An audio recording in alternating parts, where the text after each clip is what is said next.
ډیرو محترمو اوریدونکو مینوالو نیکې هیلې پیرزوینې او سلامونه مې ومنئ. د وادي سره سم نن د ښځو د سینې د سرطان په هکله دوهمه برخه چې هغه تشخیص او همدارنګه درملنې پورې اړه لري له تاسو سره غواړم چې خپل معلومات شریک کړم. د نن ورځ تقریبا له هرو 9 ښځو څخه کیدای شي چې یوه ښځه په دغه ناروغي اخته شي او همدارنګه دا ناروغي په نارینه‌و کې هم لیدل کیږي، خو مګر د هغې د اندازه یا د هغې کې د دغې ناروغي کچه ډېره ټیټه وي. دا ناروغي لکه د نورو د سرطاني ناروغیو په څېر البته لومړی سینه او بیا همدارنګه کیدای شي چې ټول بدن ته دا خپاره شي. البته د سینې سرطان په 4 مرحلو کې چې دا شروع ده، البته په دغه کې نښه علامي ډېرې کمې وي او په مختلفو قسمتو د ټکي دا لیدل کېږي. البته په تصادفي ډول کیدای شي چې دا تاسو په خپل لاس سره بعضې حالتو کې دا مسح کړئ. کله چې دا په لویدو صورت کې کیدای شي د 2 سانتي متره نه او په دویم او دریم حالت کې دا کیدای شي تر 50 سانتي مترو پورې شي او دا څونه چې دا حالت لویږي هغو نه د دې انتشارات ډېرېږي چې په دویم او دریمه مرحله کې کیدای شي چې حتی دا د عقدات لمفاوي ته سرایت پیدا کړي، چې په دریمه مرحله کې دا کیدای شي دا عقدې مسابې کړي او یا هم همدارنګه د سینې عضلات هم مساب کړي او دا هم د دې لامل ګرځي چې دا بالاخره دا عقدات چې په تخرګیو کې دي یا په غاړه کې دي دا مسابې شي او تاسو د یو مرغیړي په شکل دا کلکې غوټې احساس کړئ. او په 4مه مرحله کې چې دا خپرېدونکې مرحله ده چې ټول بدن ته انتشارېږي، لکه دماغ، لکه جګر، لکه ششونه، لکه هډوکي، که متاسفانه ټول بدن ته دا خپرېږي. هغه مېرمنه چې سنې د 40 یا د 50 کالو شاوخوا کې وي هغې ته د دغې ناروغي زمینه ده. البته د هغه فکتورونه چې په هغې کې لکه د فامیلي تاریخچه ده، لکه چاغوالی دی، لکه د هورمونونو جګوالی دی یا همداسې نور کیدای شي د هغې کې د چانس کچه یې لوړه وي. همدارنګه ډاکټران هم تاکید کوي چې دغه مېرمنې چې د چانس کچه یې لوړه ده لږ تر لږه حد اقل په کال کې یو ځل د سرطان په اړه خپل معاینات وکړي، چې نن ورځ البته ډېر معاینات په ساده توګه کېږي او معمول ترین معاینات یې البته ماموګرافي ده چې دا کیدای شي چې د سینې داخلي انځور واخلي او په واضح شکل هلته ولیدل شي چې آیا سرطاني واقعیت موجود دي او که نه. همدارنګه په ډېرو حالتو کې کیدای شي چې دغه آفتونه البته موجود نه وي او دا کیدای شي یو عادي تومورونه یا د کیستونو په شکل یا همدارنګه یا کوم عادي نور غوټې وي، د بېلګې په توګه لکه د ماستوپاتي. په داسو حالتو کې بیا ډاکټران خپل تصمیم نیسي چې هغې کوم کوټلي ګامونه واخلي او مریضان شفاخانو ته معرفي کړي او د هغې په تشخیص کې البته ژر تر ژره اقدام یعنې د سرطاني ناروغۍ له بده عواقبو څخه د هغې ژوند وژغوري. د سینې د سرطاني ناروغیو په هکله کیدای شي چې مېرمنې خپل ځان په خپله هم معاینه کړي او ډاکټران هم توصیه کوي چې مېرمنې لږ تر لږه حد اقل په میاشت کې یو ځل هغه هم د میاشتنۍ ناروغۍ یا د عادت ماهوار څخه یوه هفته وروسته خپل ځان په دقیقه توګه او منظم ډول البته خپلې سینې یا تي معاینه کړئ. ډېر اړین بولم چې دغه معاینه البته څنګه ترسره کیږي. البته د دغه معاینې لپاره تاسو لومړی یوې آینې ته ضرورت لرئ چې تاسو کوښښ وکړئ چې تر یوه آینې تر مخه ودرېږئ او لاسونه ښکته ونیسئ لکه څنګه چې تاسو په دغه تصویر کې وینئ او بیا همدارنګه خپل تیو ته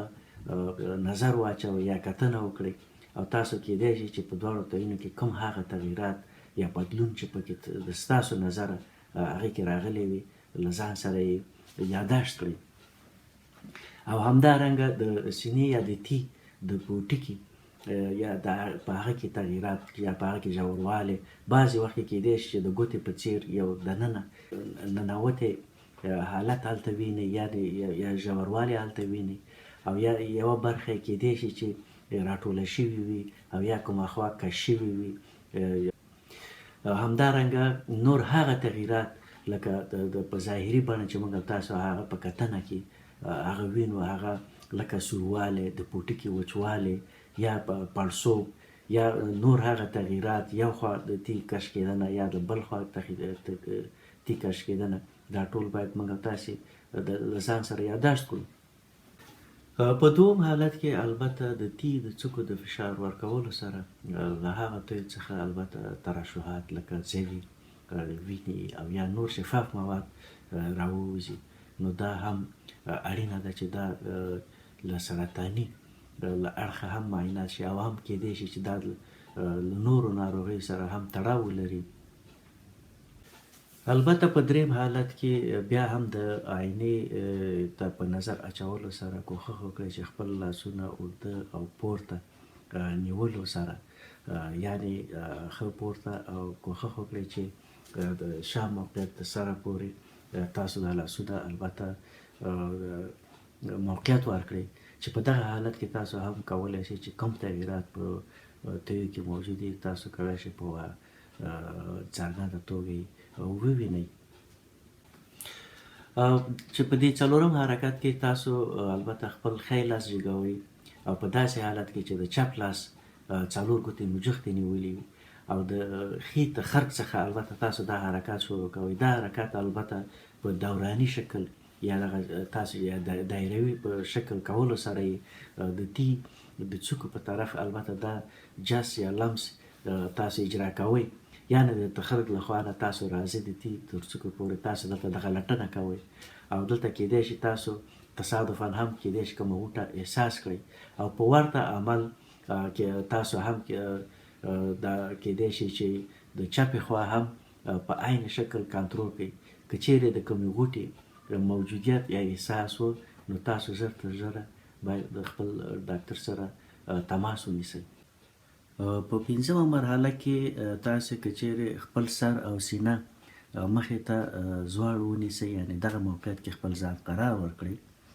او د ښي تي لاندې په ښي لاس او همدارنګه د تی په پورتنۍ برخه کې په چپ لاس، یعنې د چپ لاس په ګوتو په مرسته بیا هم دغه حلقوي یا دایروي حرکات په څیر تاسو دغه حرکات اجرا کړئ، یعنې لمس یې کړئ او د غوټې لټون وکړئ. نو کیدای شي چې په داسې حالاتو کې هم که کومه غوټه موجوده وي په تصادفي ډول تاسو احساس کړئ. او همدارنګه په چپې خوا کې به هم ورته عمل په اجرا کولو سره به دغه عملیه اجرا کړئ. البته په شپږمه مرحله کې که چیرې تاسې بیا هم سر او اوږې مخې ته ونیسئ یا دا موقعیت اختیار کړئ، لومړی په ښی لاس تاسې ځوړند ونیسئ او بیا د چپ لاس په ذریعه باندې، یعنې د چپ لاس په غټې ګوتې او د څلورو ګوتو ترمنځ البته تخرګی به ټینګ ونیسئ او تاسو هلته به د یو غوټې د لټون په خاطر باندې البته خپله معاینه شروع کړئ، چې په دغه ذریعه تاسو هم کولی شئ په دې لټون کې البته د یو غوټې چیرې موجوده وي د هغې احتمالات شته دی چې تاسو البته په لاس سره یې لمس کړئ. او همدارنګه په ورته عمل باندې هم کیدای شي چې تاسې د چپې خوا البته لټون هم معاینه کړئ. معاینات البته نن ورځ ډېر خوشبختانه ښه وسایل موجود دي چې کولی شي په وخت و زمان سره دا ناروغۍ البته تشخیص کړي، چې د هغې د جملو ځینې څخه البته یوه طریقه هم د MRI چې دا په سینه کې البته د غوټو د پیدا کولو یا د غیر نارمال تغییراتو یوه ښه وسیله ده هلته چې دا کیدای شي په دې طریقه موږ تاسې دا غوټې تشخیص کړو. او همدارنګه په دوم حالت کې د سینې د الټراساوند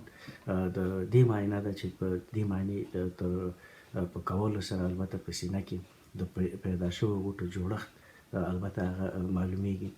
او همدارنګه د سینې د نسج د هغې اخیستنه ده یا یو نمونه اخیستنه ده چې بیپسي ورته هم وایي. چې دا تاسو پوهېږئ چې 2 نوع سرطانونه دي چې یو یې سلیم دی بل یې خبیث او په هغه حالتو کې چې هغه خبیث یا خطرناک سرطان نو د دې په خاطر دغه معاینې ځینې استفاده کیږي. نور په خوا کې البته سی ټي سکین دی چې د دې معنی په ذریعه البته د سینې د سرطان د خپرېدو کچه معلومولی شو. یعنی دا کیدای شي چې د دې معنی په ذریعه موږ وګورو چې دا څونه د بدن نورو غړو ته دا خپور شوی دی او که نه. بله ډېره ښه معاینه چې نن ورځ ډېره زیاته رایج ده چې هغې ته البته ماموګرافي ورته وایي چې دا البته ډېره ښه طریقه ده او دا د عادي او عکس اخیستنه ده چې نن ورځ هم د کمپیوټري اسانتیاو له کبله البته د دې امکانات موجود دي چې دی د سینې دننه یعنی انځور واخلي او په ډېره واضح توګه دا البته څو مرتبه لوی کړی شي او ډېر په واضح توګه کړی شي دا موږ وګورو. یعنی چې کومې غوټې چې هلته دننه موجودې دي تشخیص دپاره دا موږ کولی شو په دغه ماموګرافي په واسطه په ډېره سادګي سره وګورو. او بل همدغه ماموګرافي موږ هم دا په عادي حالتونو کې هم معمولا له همدې وسیلې څخه ګټه اخیستل کېږي چې مخکې له مخکې نه دا په تشخیصونو کې ډېر زیات کومک کوي. تداوی یا درملنه چې دا البته تر ډېرو عواملو پورې اړه لري. د بېلګې په توګه په هغه ډولونه یا کوم نوع ناروغي چې د هغه د کوم سټیج یا په کومه مرحله کې هغه واقع او یا همدارنګه د ځینو خاصو هورمونونو په مقابل کې البته د سرطان د حالت پر حساسیت پورې اړه لري. په عمومي توګه د تداوي ډولونه چې لومړی البته هغه دارویي درملنه ده یا شیمیایي درملنه ده چې د هغه د مختلفو دارو درملو په واسطه دا اجرا کیږي. دوهم په خوا کې دلته د طبي شواګانو د هغې په ذریعه باندې او همدارنګه که چیرې سرطان یا دا ناروغي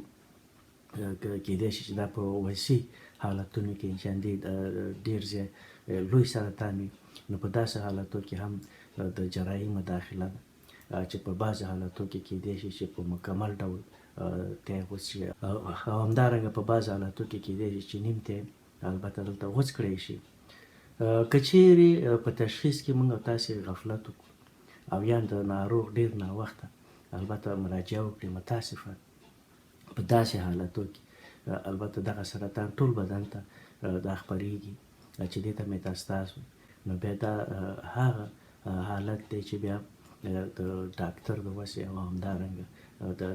درملنې ناممکنه وي او ډېره سخته وي. نو کوښښ وکړئ چې د سرطان په تشخیص کې همیشه ژر تر ژره خپل اقدامات وکړئ او تر ژره د یو ډاکتر سره په تماس کې د خپل د ژوند په ژغورلو کې باید له ځانه سره او له خپل فامیل سره مرسته وکړئ. ګرانو عزیزانو په یو کورنۍ کې البته تر ټولو مهمه اداره او تربیتي مقام د همدغه خویندو یا د همدغه مېرمنو په غاړه وي چې همدغه دوی د راتلونکي د نسل لکه یو مهم معمارانو په څېر هم دوی بلل کېږي. نو راځئ البته چې د دغه مهلکې ناروغۍ په مخنیوي کې البته له دوی سره په وخت و زمان مرستې وکړو. البته ژر تشخیص البته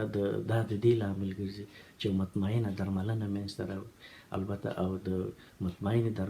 درملنې له وجه کیدای شي د ژر البته خپله سلامتي حفظ کړي. په پای کې د ستاسو ټولو د خوشحالۍ او د نیکمرغۍ د ژوند په هیله په پاک الله جل جلاله مو امانت سپارم. وسلام.